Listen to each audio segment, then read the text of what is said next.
Live stream recorded. Okay.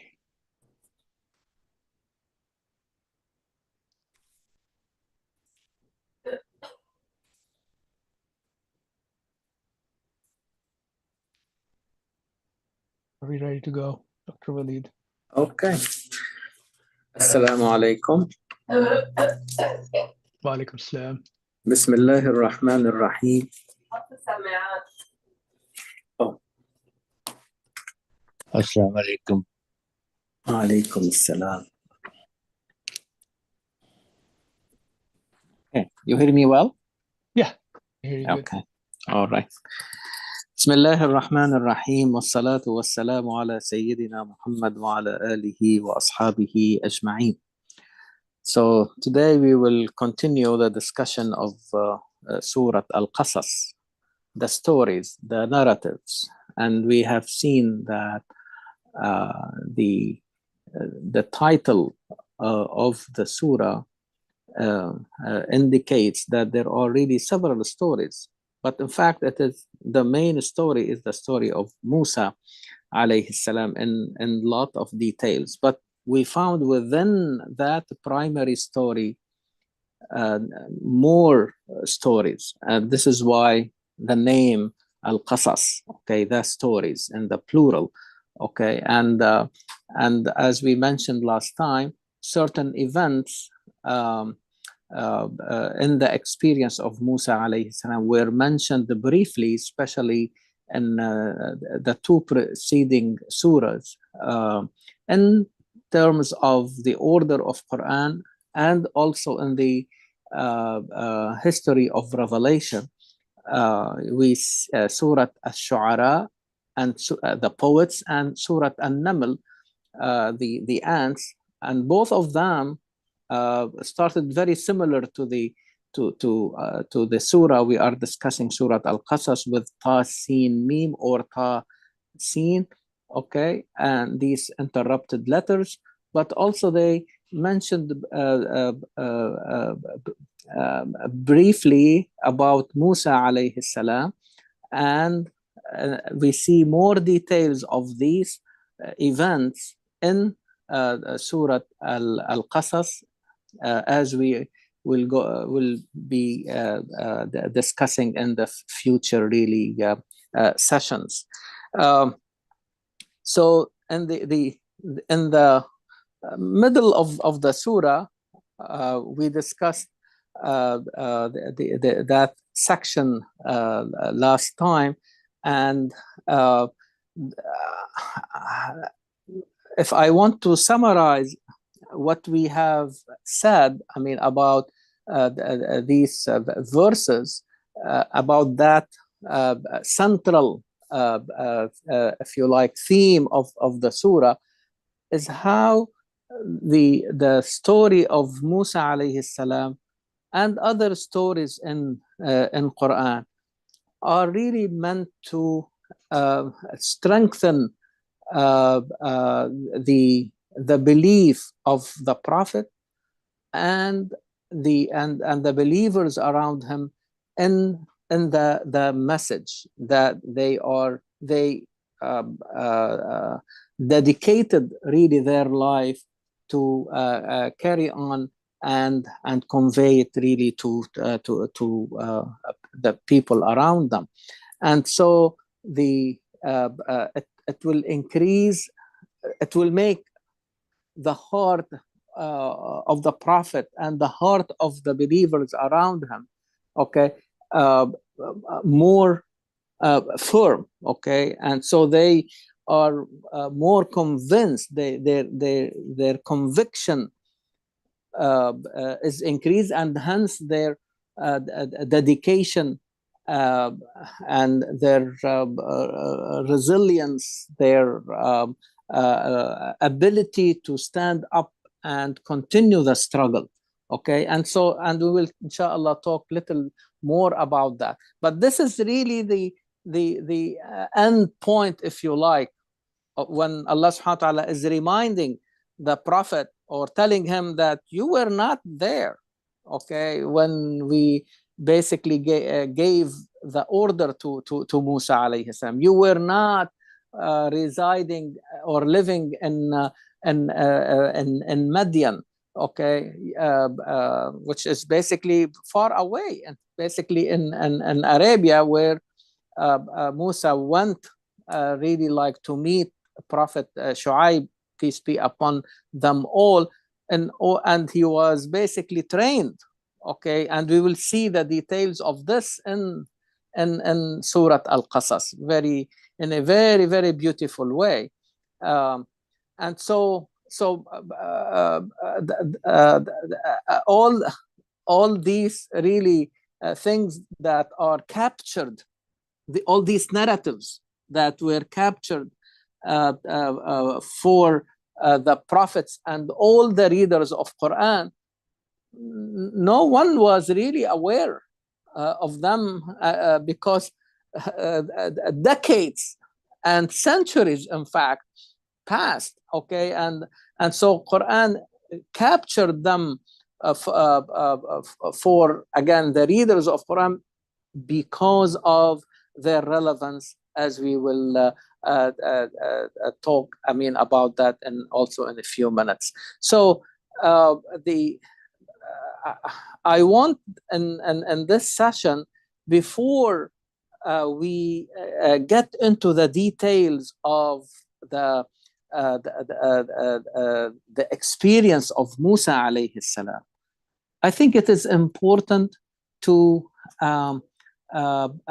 be all on the same page in terms of how should we really approach the stories of Quran, because this is a very common and important tool that Quran uses, okay, however in the Meccan or in the Medina experience, the believers, especially in Mecca, they really were eager to know more about them, but at the same time they really need, okay, that past experience, because they don't have enough experience themselves. And so these previous experiences added really to their, but we will see in what way they really added really to the experience and to the skills of the believers in the era of Quran. Okay, now, so how should we really approach the stories in Quran? I will focus on really 4 things. The first thing is that all the stories in Quran are real. They are not metaphorical. They are not figurative. Okay.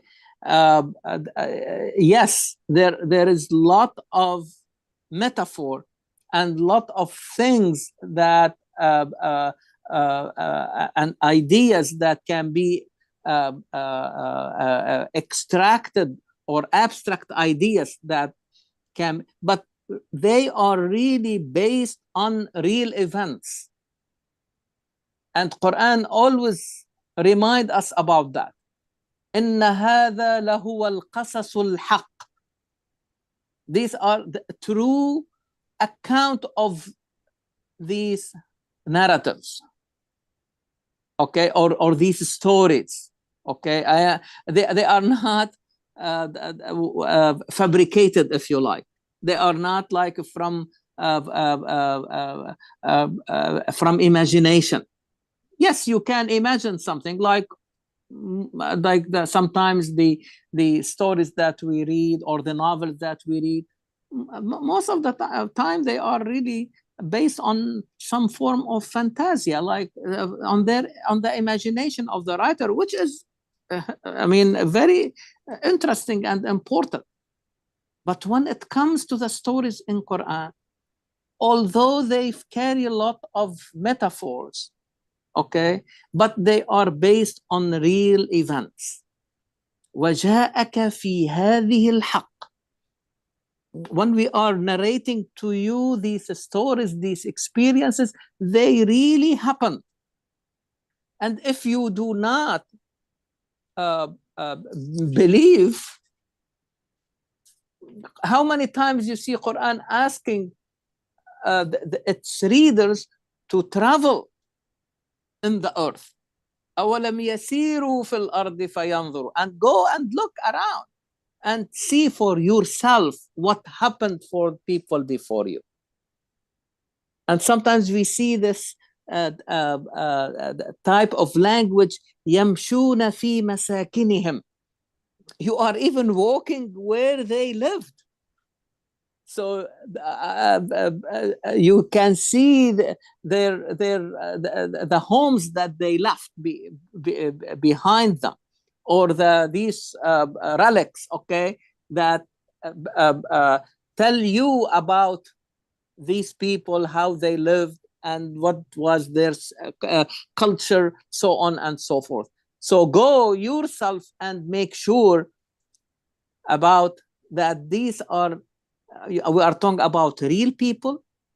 We are talking about real events.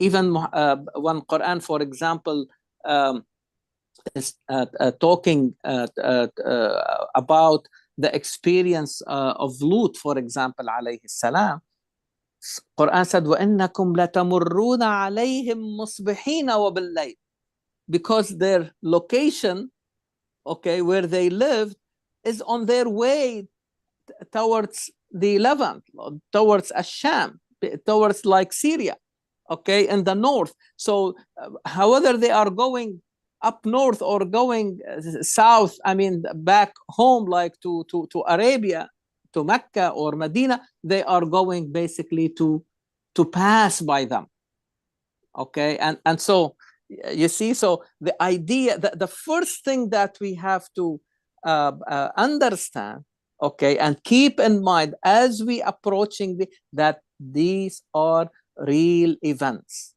okay. Now it is incumbent on the readers, okay, to take away the legends, take away the additions here and there, okay, that naturally come like as people start to narrate any story, okay. But we should be very scientific in the way we really approach these events, and there is no way to start understanding why these things happen if they did not happen. You see, I mean, the discussion becomes mute if I am talking about an event that I am still suspicious whether this event happened or not. So the first step is to make sure that this historical account is true. And I think this is really where you see the intelligence of the celebrated historian Ibn Khaldun, because he made a very important transformation, if you like, in the way history is being studied. And he was really like the first to talked about how important to verify whether a historical event, okay, happened truly or not, or take away from it all the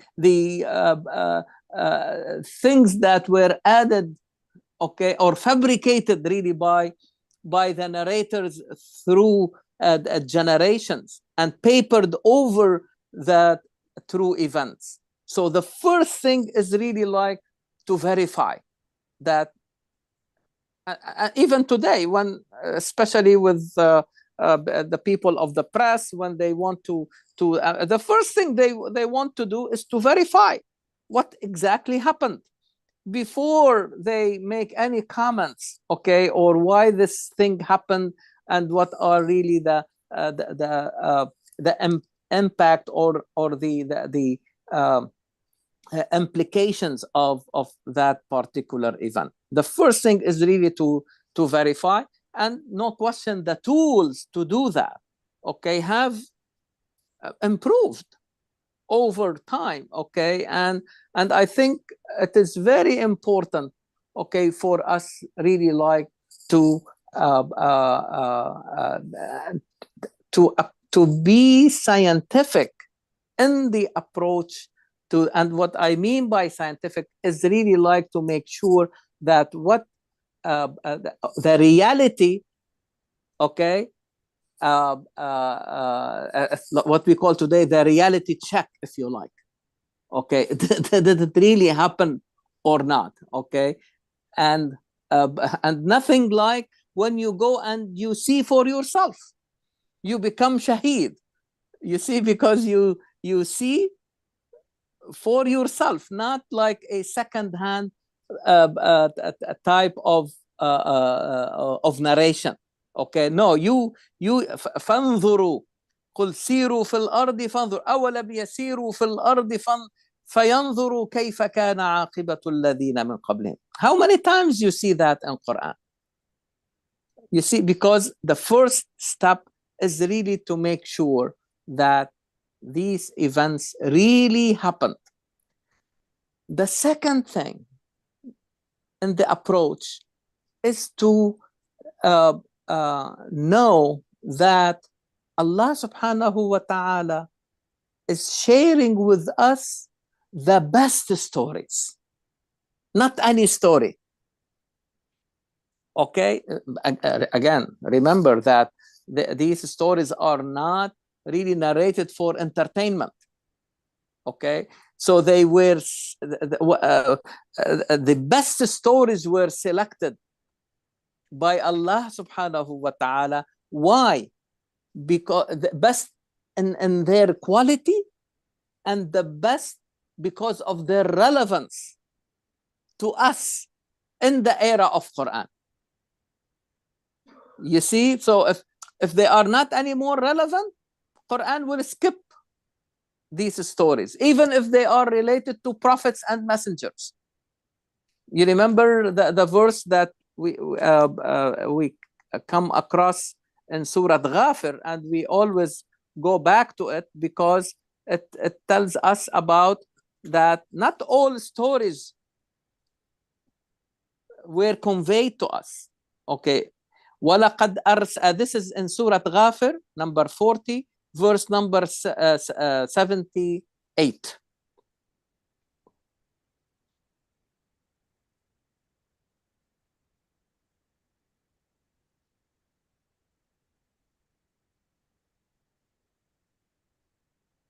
وَلَقَدْ أَرْسَلْنَا رُسُلًا مِّن قَبْلِكَ مِنْهُمْ مَنْ قَصَصْنَا عَلَيْكَ وَمِنْهُمْ مَنْ لَمْ نَقْصُصْ عَلَيْكَ. قصصنا, قصص, okay, we narrated, related to you, conveyed to you.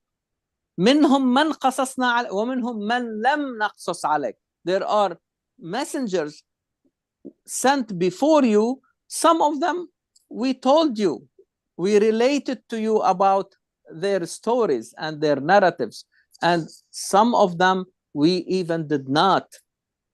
Why? I mean, it is. I mean, it's basically very obvious that if they were of relevance, Allah subhanahu wa ta'ala will not deprive us of that relevant really experience. But because not any more relevant, they were skipped.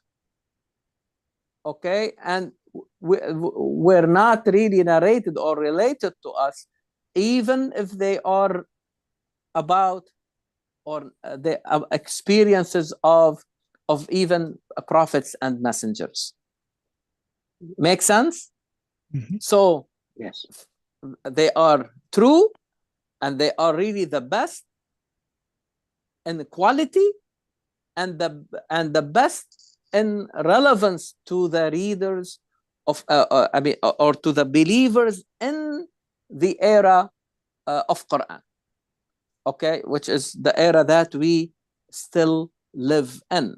Okay, now the third and the fourth are what you heard me so many times talking about, I call it M&M. The first M is the moral and the morale. Okay, moral and morale. You see them all the time. Okay, and this is what we are really going to use. Okay, in the in exploring the narrative of and the stories of Musa alayhi salam displayed in this surah, which is, as we said, the primary really story in the with and the other stories within that primary story. Okay, so but today we will talk about moral and morale and a little bit, or take them into the next level.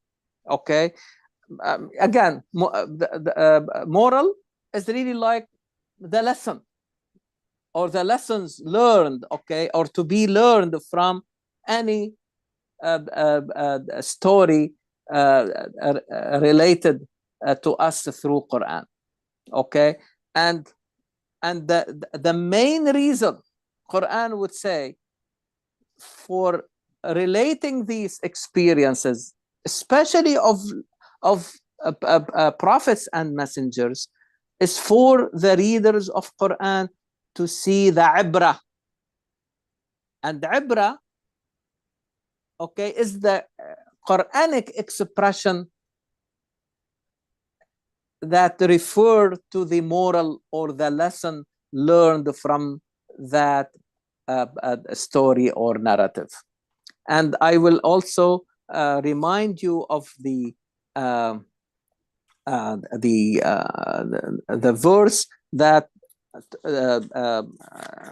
talks about the relationship, or that the main objective of relating a story, and in fact it comes really at the end of Surah Yusuf alayhi salam, the last verse of Surah Yusuf, which is number 12, okay, where it shows that the main reason of sharing these stories, okay, can you show us the verse? Yeah, the last verse in Surah Yusuf, which is number 111. Yes. لَقَدْ كَانَ فِي قَصَصِهِمْ عِبْرَةٌ لِأُولِي الْأَلْبَابِ. So there is a moral in the stories that we are really relating to you. Who will be taking that ibrah or that moral or that lesson are the people of understanding. Okay, so the idea of the moral, okay, is really like central in and ibrah is so beautiful expression, because it is from the verb abara, and abara means to cross. When you move from one side to another, from one bank to another, we say abara. And from once and the abstract word, when we move from one state to another. So the idea of the moral is to help the believers, okay, transform, to change, to move to another, to a higher level in their social life, and the spiritual life. So so in other words, if we receive a story, oh, we say, okay, I mean, our instinctive reaction to it is to say, oh, this is a beautiful story. Whoa, we had good time, and we learned a lot. I mean, about what happened, and so we increase our cognitive skills. But the question, the cognitive skills are necessary, but they are not sufficient. We need, in addition to cognitive skills, character skills. And learning or looking for the moral of a story makes us proactive in approaching these narratives, not reactive. Why proactive? Because we want to learn something from that story that would really make a change in our life. It will give me a new skill that will make out of me a better human being. And so it's not about like to get more information that will or display my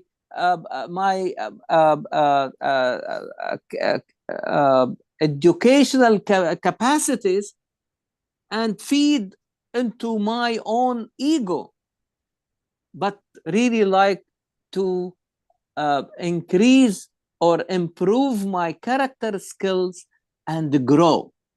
And so the personal growth and the growth of the community needs certain tools, and the sharing these stories with their morale, okay, or the ability of the readers of Quran to extract and derive these morals, okay, these morals from the stories, okay, that what will really make a difference in their life.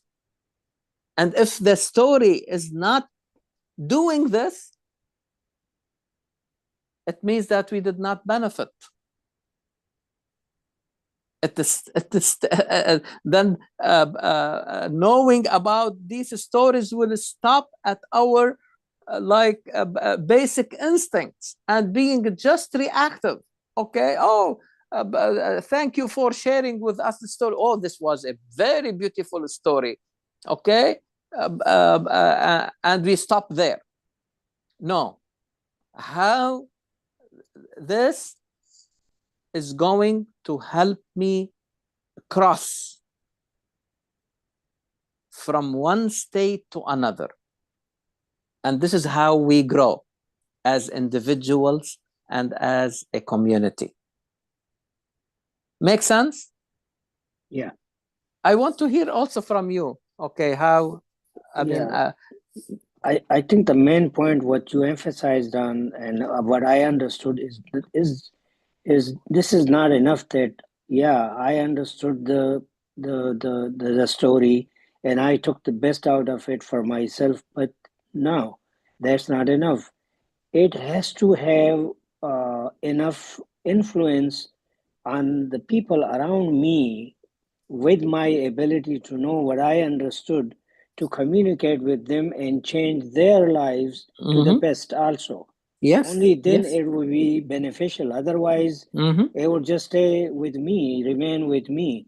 Yeah. And by doing so, I think, when we converse with other people, we learn a lot. I mean, sometimes we make mistake too. I mean, we try to do the best we can to communicate and say the things right. But when you converse with people, the other people, throw ideas and things like that. So that's very important, communicating with other people around you, with community, with friends. You are right. Yeah. So exactly. And so I mean, think about it. If I want to explore a certain really historical event, okay, no question that there are a lot of cognitive skills that I am adding to my own or to the people around me, because you are learning about their place, about the time they lived in, about their culture, lot of information. You see what I mean? So I mean, and historians, okay, I mean, they can provide you with so many information when they explore a historical event or account, okay. But the question is, shall we stop there at the level of the cognitive skills, or we start to say, okay, in what way that story will help me to make a change in my life? Can I say something here? Please, please. So Go I ahead. think this is how I understand it. It's not just increasing my knowledge, and Exactly. I'm not presenting my knowledge, but it should present in my action, people, Exactly. to change and growth. Very good. And so you get the information from that historical event. You try to put or transform this knowledge, this information into knowledge. But how that knowledge will change my behavior? Yeah. And this is the wisdom behind really knowledge. You see, what Hakim Alim, I mean, like, what you with knowledge you need the wisdom, and the wisdom really shows in the application of what you learned, okay. And so if we want to apply this to history, this is the whole idea. I verified that this is really a true account. Okay, how can this help me? Please remember, we are not trying here to copy. We are not here to repeat, okay, because you cannot, duplicate the circumstances. No question that these stories happened at a different time and in different circumstances. And this is why extracting, especially the ethical moral out of it, that what should really stay even with the passage of time. And this is why you heard me before saying that, and this is something that was an eye-opener for me. Because people all the time say, okay, you want us to learn from something that happened 3,000 years ago. They are not, they think that they are not anymore relevant to us. You see, they say that because they do not distinguish between two types of time. There is the historical time, okay, like how things really changed over time, okay, and in a way, things in this fashion, they may not remain relevant to us. But there is another type of time that we refer to it as the ethical time. Ethical time means that if the issue is related to ethics, you see, that should really remain relevant. However, you live in the 21st century or like in 2000 BC, or you see what I mean? So it has a time then, or the ethical issues, they basically cross, if you like, through time, okay, and they remain relevant. And this is why we said that probably there are other things that happened in the past, and Quran even skipped them because they are not relevant anymore. If I may give an example, Yes. like, for example, zulm. Yes. Zulm at that time is the same thing what zulm at this time. Exactly. Injustice it may take, at that time. yes, they may take the different forms. Yes. Exactly. Yes. So how to deal with, that's what we should learn from. And I want you, since you mentioned this, see in this surah, okay, Brother Yusuf, this will be your task. Okay. Okay. Next time we meet in 2 weeks from today, tell us how many times in this surah dhulm in its different forms was really mentioned. Yeah, meaning zalimin, yazlim, azlam. You see how many times. You will be surprised. Because this is really one of the major, okay, issues that the surah is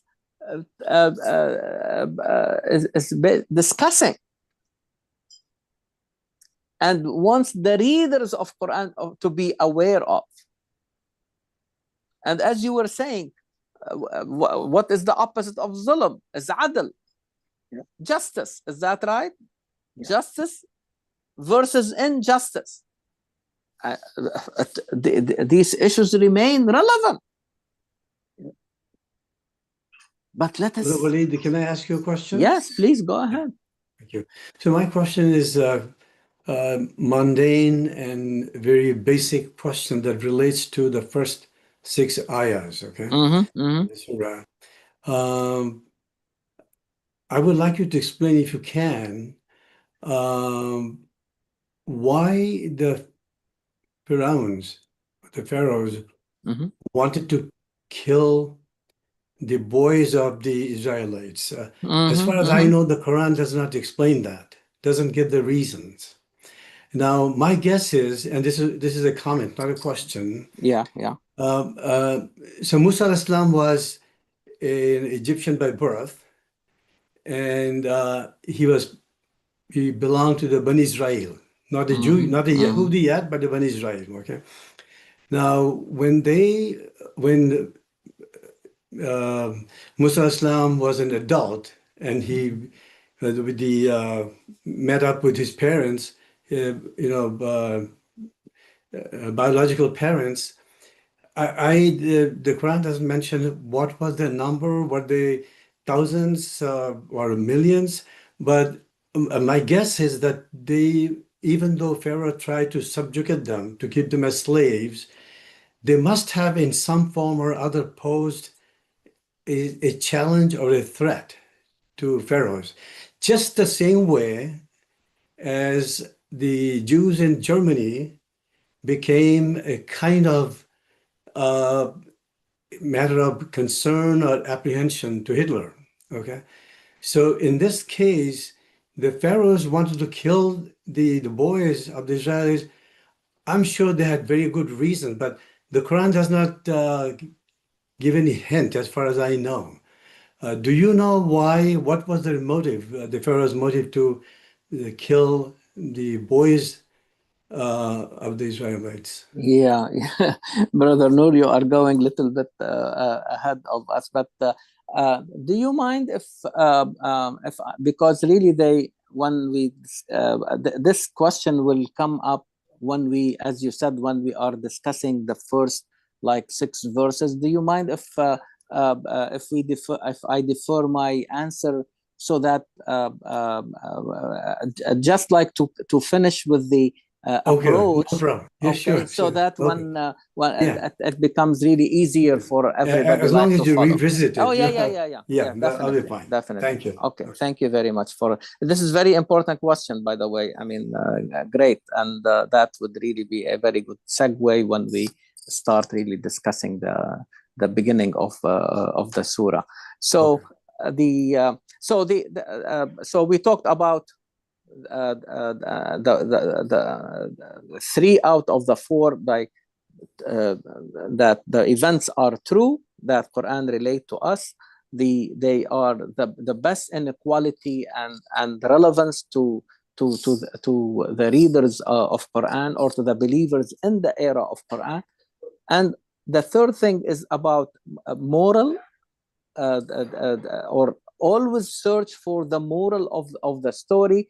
And again, it's really the main objective of that is to become a character skill, okay, meaning to make a difference in the believers at the individual, at the communal level, making them better, really human beings. If that story is not helping us to make a change in our life, it means that we are stopping at our instinct, and what we are becoming reactive, but not proactive in approaching the stories of Quran. Now, the fourth is about the other moral and morale.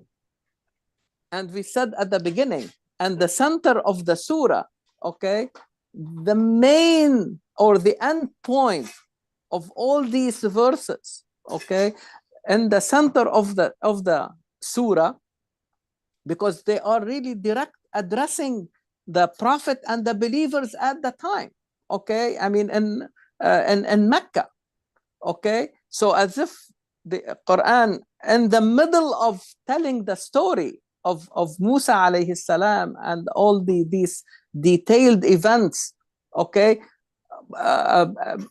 make, if you like, a stop, okay, or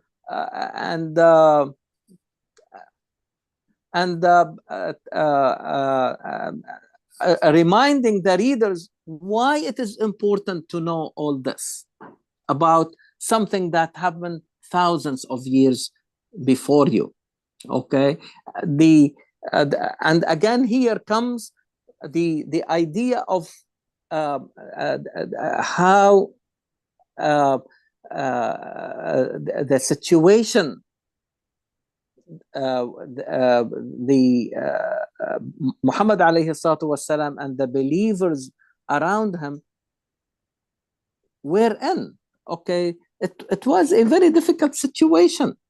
The conflict with the surrounding people in Mecca, especially their elites and the oligarchy of Mecca, reached its peak, and so the believers were in great need, okay, to increase their morale, okay, to see in these stories something that will really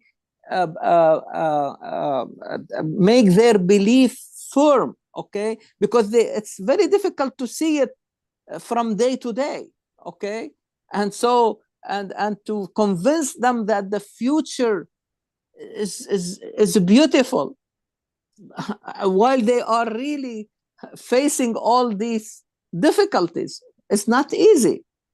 And so these stories come to support them, to make their belief firm, their hearts firm, okay, strengthen their belief and increase their resilience, and so they become more disciplined, more determined. You see, I mean, again, these are also character skills. They are not really cognitive skills. It's not really about just information. But if that information is changed, as we said, or transformed into knowledge that will change our behavior and make out of us more disciplined, more dedicated, more determined human beings, it means that the story has achieved its purpose. You see, and look at ourselves today. I mean, nobody. There are no two people who differ that how bad is our situation. I'm talking about the Muslim world. Okay, it's so difficult. Is that right? Or even what I mean, like we are Muslims are going through in Europe and the and the West. I mean, in general, it's not an easy times. Okay, is there something stronger than when you you read ما ودعك ربك وما قلى. Allah subhanahu wa ta'ala is not going to leave you alone, is not departing away from you. He is with you. You see, I mean, so no question that, I mean, these, when we read Quran and we read all these stories, and we see how the prophets and messengers sometimes go through very difficult times.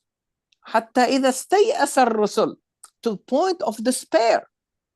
You see, جاءهم نصرنا. Okay, the victory from Allah came to, the support, okay, will come. Okay, that doesn't mean that I have to sit idle. You see, I mean, to be resilient and patient doesn't mean that to sit idle and wait for things to change. No, they will not change on their own. We have to be proactive in making them a change. And we need to start looking at new tools, okay, and facing situations like that. We cannot limit ourselves to one or two tools, okay, and we think that we are doing our job.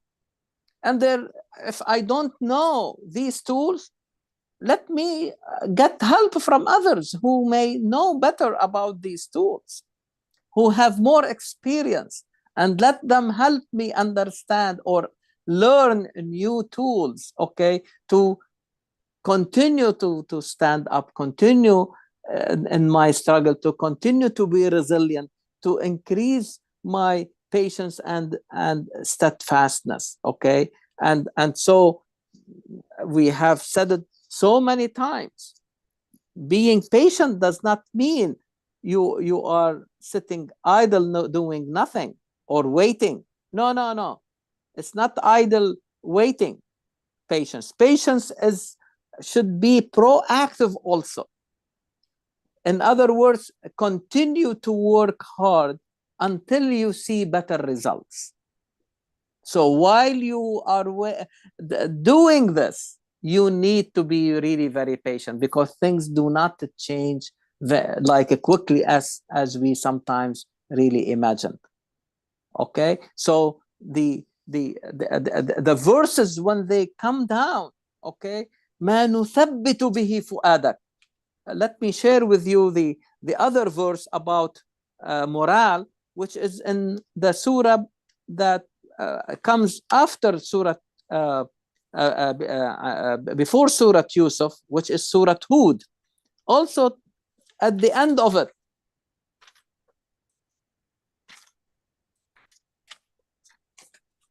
verse number 120 of Surah Hud, which is number 11. Yeah, وَكُلًّا نَقُصُّ عَلَيْكَ مِنْ أَنْبَاءِ الرُّسُلِ مَا نُثَبِّتُ بِهِ فُؤَادَكَ. Strengthen your heart, making it more firm, okay? Firm in its belief that better things are coming, and that you are sticking to the truth. And the truth is going really to stay on this earth. And falsehood has no place. It will not last, no matter how long we may see it, okay? When it comes to history, it's nothing, okay? So so these are the four things, at least, that we need to keep in mind every time we are really approaching a Quranic story or narrative, okay? Truth, these are true accounts. They are the best stories. أحسن القصص. نحن at the beginning of Surah Yusuf, نحن نقص عليك أحسن القصص, the best of stories, okay? The moral and morale, Okay, definitely there may be other things, but at least these are the things that we really need to keep in mind. With this, yes, Shakil. I can add to that. I think you asked that Please. earlier question. I wanted to add to this, right? So I Mhm. think what you have mentioned, the Quran has the the truth, Yes. and all the stories are truth with different morals for us to learn from. Also, there are a lot of false stories that are circulating. So our responsibility for us, Yeah. this is our responsibility to not fall into those false stories trap. Exactly. Because Exactly. those seems very like, very like, very appealing to us sometimes because we are looking for something and somebody comes up with these false stories. Heard that in several khutbahs, even people make up stories that has no relevance to Quran. There is nothing there. It's not, if you filter that through, filter through the Quranic message, it does not bode well, right? So those the story, that's our responsibility, not Yeah. be blindly listening and believing in those stories. So that's something I wanted to make sure we always be careful and vigilant, all of us, not Yeah. fall into the trap to say, oh, somebody who kind of relate a story, kind of trying to make it fit the narrative. Those are false stories. Those are made up stories, tall tales almost, some of them, that we are tend to believe and kind of relate to other people. So that's one of the things I would like to make sure we our Very responsibility good. be Very good. vigilant on that. Yes. Excellent. I think this is I mean, again, it fills into, and honestly, I mean, sometimes these false stories, or even sometimes something, I will take it into even a little higher level, okay, where the I may say something that really happened, but the timing is wrong. And the way I am narrating it, it may cause some type of disturbance in the society. You see, I am saying the truth. Yes, you are saying the truth, but the timing is wrong, okay? And the implications, okay, are really causing disturbance in the society. I mean, a simple example, I mean, like when the definition of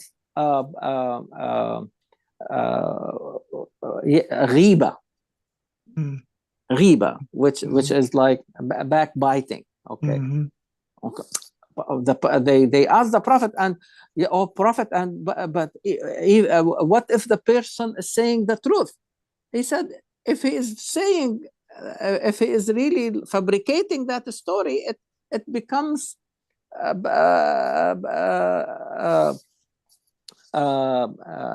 what they call it. Buhtan. I'm sorry. Buhtan. It's like Buhtan. Exactly. And in English, you see it. We say called slander. Slandering. Thank you very much. Slandering. So which is really worse. But so why then the Prophet ﷺ is saying, even if he is saying the truth, it is haram.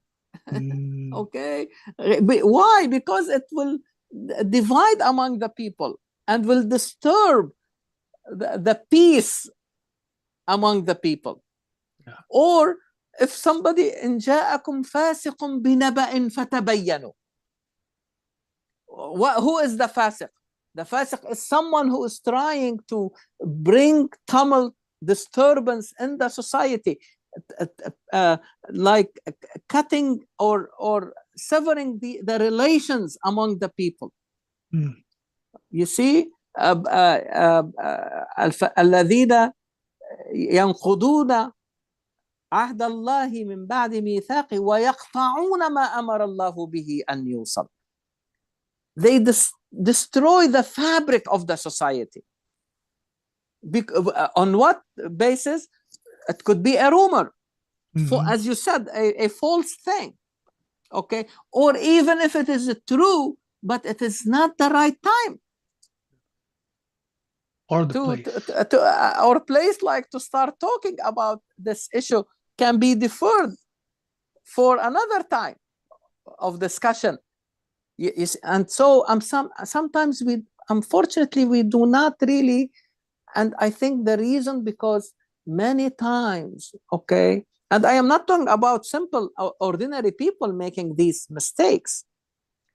When someone of a certain caliber in his or her knowledge or their status in the society say something, but it is not at the right time, it will be dangerous and destructive instead of being instructive and really helping the society to, yes, they are maybe saying the truth from their point of view, okay, but it is not the right time, okay. And so and this is why always we have to ask ourselves, and I think these things happen most of the time because we lack the idea of good advice, or we do not seek advice from others. You see, I mean, and the Quranic expression, we call it shura. Is that right? I mean, like you can take the opinion of somebody else. What do you think if I say something like that? Oh, they say, okay, you may be right, but listen, you may be disturbing the society at a very difficult time we are going through. It is not the right time. We can discuss it later on. Okay? Nothing is going really to happen if you don't say anything about it right now. It is so timing becomes very, very crucial in situations and certain really issues, even if they are totally right. Okay, so we have to be very careful. Imam Ali radiallahu anhu will call this حق أريد به باطل. From outside it looks true, but the objective is falsehood, which means to destroy the fabric of the society, to cause disturbance, to cause confusion in the society. And that is the dangerous part, I would say. So with this, I think we can, we still have a few minutes like to start really discussing the first part of the surah, which to me looks like an introduction. You see, to the whole story of Musa alayhi salam. But this introduction is very beautiful because it's giving us or increasing our curiosity, because it gives us the main reason, okay, why Quran is sharing with us this really story, and why it is important to understand the experience of Musa alayhi salam, and why it was important for Muhammad alayhi salatu wasalam and the people around him going through very difficult times, okay, to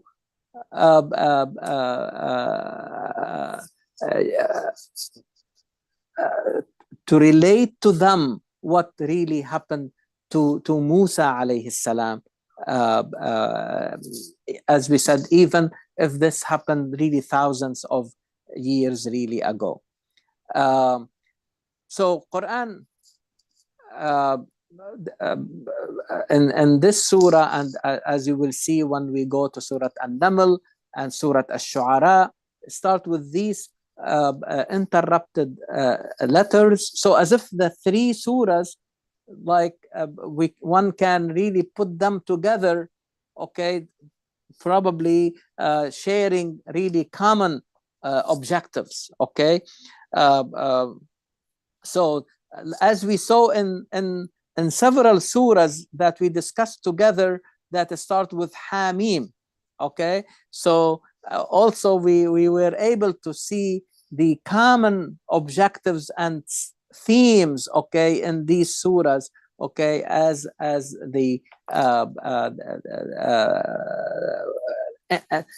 responding to the need of the believers really at that time. And here we can see, okay, something similar, okay, with these interrupted letters, ta, sin, mim, and as customary in Quran, in most of these surahs that start with these interrupted letters, we see something related to Quran, like here, tilka ayatul kitab al-mubin. So this book, this Quran, okay, is a clear book, full of we are sharing with you, or we are revealing to you these ayat, these signs, okay, from this that constitute, or from which really this clear book is composed of, okay. And immediately it says نتلو عليك من نبأ موسى وفرعون بالحق. You can see the idea of the truth, okay. These events happened, okay. What happened to Musa and his relationship to the Pharaoh, okay. All we are narrating to you, we are reading for you, okay, for whoever is able to read, or we are reciting, okay.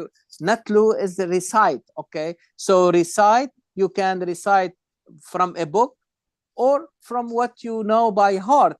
So in both ways, it is really recitation, okay. من نبأ موسى وفرعون. And Quran, when it says Naba, it's really an account, but it is a significant account, okay.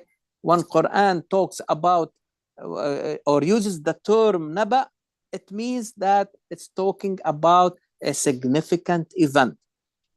And these events about Musa alayhi salam and the Pharaoh, بالحق, in truth, as we said, okay, that these are real events, لقوم يؤمنون, for people who not only who believe, but their belief has become part of their constitution. Very important, because Quran could have said للمؤمنين نتلو عليك من نبأ موسى وفرعون بالحق للمؤمنين. No, لقوم يؤمنون, which means that belief has become constitutional. It's part of their foundation. It's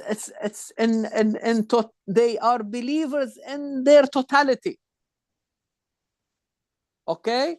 And so it becomes part of their presence, of their own life, okay. That's now when it says لقوم يؤمنون, one can infer that the believers at the time, okay, were curious to know about that story. As we said before, the people in Mecca, okay, they were in contact with the people of the books, especially from the Jews in Medina. They were hearing some bits and pieces, okay, of stories related to Musa alayhi salam, and they become curious to know from the Prophet, okay, about them. So most likely they were asking about this, okay. And so it is possible that the revelation of the whole surah was in response to questions from the believers. They want to know more about what happened with Musa alayhi salam and his really and facing, okay, the Pharaoh at in his time. Make sense? So one can infer sometimes the reason of revelation from within the verses themselves. Okay, نتلو عليك من نبأ موسى وفرعون بالحق لقوم يؤمنون. Like you see in Surah Yusuf, for example, عليه السلام, it says لقد كان في يوسف وإخوته لآيات للسائلين. So as if it means that there were people who were asking about Yusuf alayhi salam, and they wanted to know the details of that story. And the same thing here. From this verse, one can infer that the believers were really curious about knowing more about the story of, and the response came that we are going to recite to you what happened. Okay, these verses that will tell you about Musa and encountering the Pharaoh and all really his plan. Now we come. Yes, Brother please. Walid, Yeah. can I just okay? Please, So this please. ayah, when I read the ayah myself, you know, like you have just read, "Natlu alayka min nabai Musa wa Fir'auna bil haqqi liqawmi yu'minun."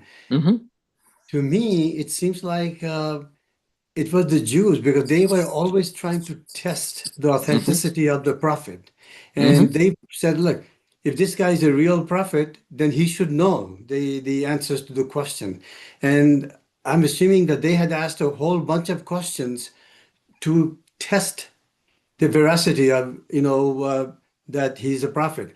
So it's not the believers, meaning that the Muslims, Allah is a rebuttal from Allah Himself that, look, what I'm telling, all this is absolute truth. Okay, that's how I see it. Okay, you see the point, Brother Noor, is that this surah was revealed in Mecca, and Mecca still the believers did not have this great, and even the Prophet ﷺ, there was the contact was definitely more in Medina. Okay. Right. Yeah. So in Mecca, definitely there was some contact because of the trade, okay, between Mecca and Medina. And so no question that, I mean, they were in contact, they were hearing about, I mean, these stories, but in bits and pieces, okay. And so I think even the believers themselves became really like more curious to know. I am not really saying what you said. What you said definitely carries, I mean, like a huge possibility. Okay, that also they were also meant, and because later on when the surah وَلَقَدْ وَصَّلْنَا لَهُمُ الْقَوْلَ لَعَلَّهُمْ يَتَذَكَّرُونَ, okay, in the second part of the surah, we will come into that, where as if the surah is also preparing, okay, the believers for the next stage, which is coming later on in Medina after the Hijrah. Even the Hijrah itself was alluded to in the surah, as we will see it really together. But so no question that when Quran is talking really about al-mu'mineen, it means those who really believe in Muhammad sallallahu alaihi wasallam by convention. Okay, because Quran will refer to the Jews and the Christians as the people of the book. You see what I mean? But if you قوم يؤمنون, it means that they are not only believers, the belief has become part of them. So they are already have reached a high level of belief okay, and the new message. Right. And this is So, why you see what I mean? So this is why yes. they become very resilient, very patient. Two contexts that I like to mention also, that we know that the Quraysh were tradesmen. They went to Syria and came in contact with Yes, the yes, Jews. yes, They yes. probably prodded him or them that, Uh-huh. look, if this man is a true, this is the test. You go and Yeah. ask him, you know? Yeah, exactly. And so they become themselves curious, you see, Right. about like, okay. And so the surah will come down in response, okay, to Right. them. Okay, if this Yes. is your question, this is really this is the answer. Right. Okay. Right. Yeah. But Dr. Walid, Yes, please. this information was revealed. Nobody had this information before, historical count, right? And now we are finding it that was true because we are finding those historical facts. We are finding it now. Is it not true? And some of the information, Quran Yeah. corrected after these Yes, revelations. yes. But this is why, I mean, again, I mean, this is very important that these accounts were passed from one generation to another, okay? And the most likely lot of untrue things were fabricated, okay, which happens in every, I mean, in every culture, in every society, okay? But the question, and so the people of the book, they knew. Not only that, and Quran admitted, فإن كنت في شك مما أنزلنا إليك فاسأل الذين يقرؤون الكتاب من قبلك. If you are in doubt, ask the people who are more familiar with the previous scriptures. So no question that the people of the book, they have definitely more information. They have the experience. They have seen through the generations, not only Musa, but a lot of messengers, okay, prophets, okay, that came to them between Musa and Isa alayhi salam. You are talking about, I mean, at least 1,000 years. You see what I mean? So there were a lot of prophets, okay, that they did not bring a new message because they have to follow the message of that era, which is really the Torah, the book that was revealed to Musa alayhi salam. Okay, but so they have the information. Okay, could be in bits and pieces, could be like confused with other, I mean, false narratives. But what was reaching the believers in Mecca was not really enough for them to have and really, I have an idea that I think it is really very important to keep in mind, and I will stop there, and inshallah next time we will get into verse number 4 and answer the question of a brother Noor, because it will be part of the discussion of that.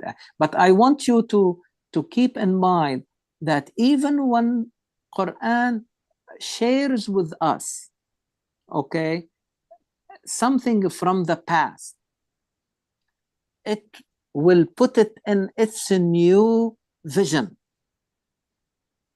in the new structure of knowledge.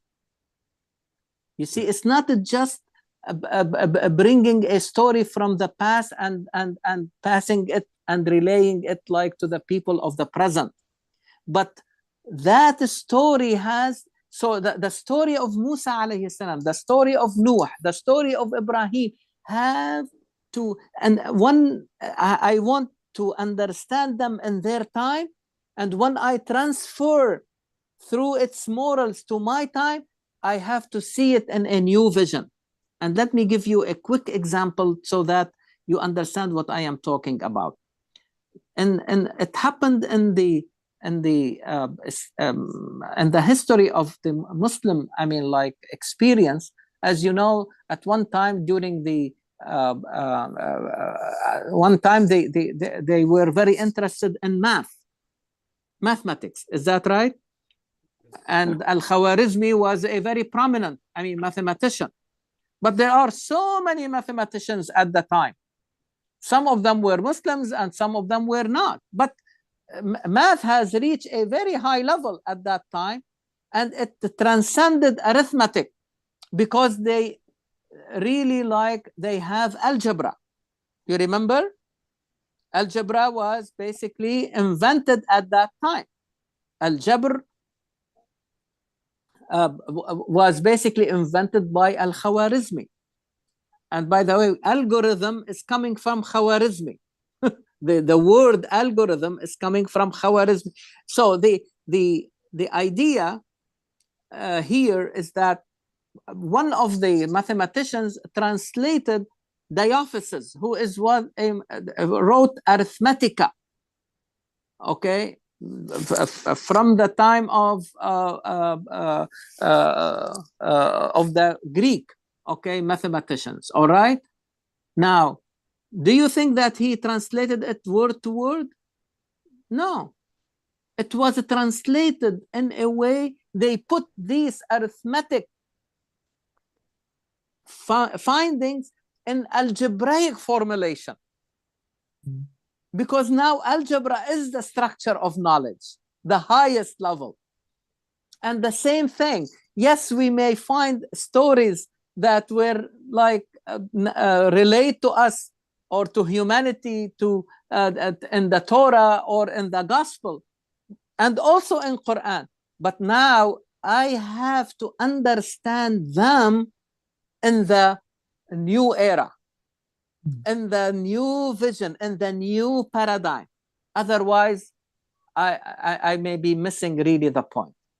And like they put arithmetic in algebraic formulation, I have to put these stories in the Quranic vision. I think that's what our Ummah missed the skills.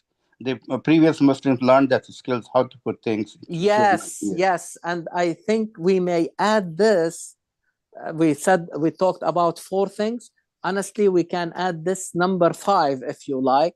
Okay, how to bring or to bring these stories to the age. Okay, to the era that we live in. And this is the era of Quran. We need to understand it within the structure and of knowledge of Quran and in the vision of Quran. Think about it, and inshallah I'm sure we will be discussing more about that. But inshallah next week is the 4th of May. So Brother Naji is giving the lecture at ICC, and I will really urge all of you who are capable of making it to attend. I think that I'm sure that it will be a very nice discussion, and inshallah we reconvene in 2 weeks from today and continue our discussion. And then I'll live cast the lecture on YouTube if you guys cannot make it, but it will be good if you guys are able to make it in person. Whoever can, that will be great. Please. And I mean, especially I think it is important because that will encourage also the people at ICC to come and to continue this, and inshallah we'll work together to make it even more successful for next week, inshallah, for next really season or next year, bi'iznillah. Okay. Brother Shakil. Yes. Would it be possible to give the speaker close to him or her, because it's get echo and it's very hard to understand it if we are watching from. Yeah, I'll make sure, because we have made some changes from the first time I did it. So alhamdulillah, we have improved the way we put out there. So I'll continue to work on it. We have a speaker system and a mic system that both Brother Khayr and myself use. And so also, inshallah. Can we use AI to summarize Dr. Walid lectures we are listening it, so we can have a book? I started that. I started it today. It's the first one I've done. MashaAllah. So inshallah, I'm gonna continue to do that. Gonna summarize the lectures going forward too. So that was my first try at this one. So inshallah, we'll continue to do that. That's a great idea. Thank you. I can tell you, I don't know when you did the changes, Brother Shakil, but last time it was perfect. Okay. It was perfect. And I am excited to now listen to Brother Naji this time. Inshallah. But really, at a special request, whoever can make it in person, please do that. I think it will be, I mean, our presence, okay, will make a lot of impact, to be honest with you. And really, we want this to continue and to be even better, inshallah, for next year, inshallah. Inshallah. Okay. Inshallah. I'll try to make it. Inshallah. And Shakil, I know that you are busy now, but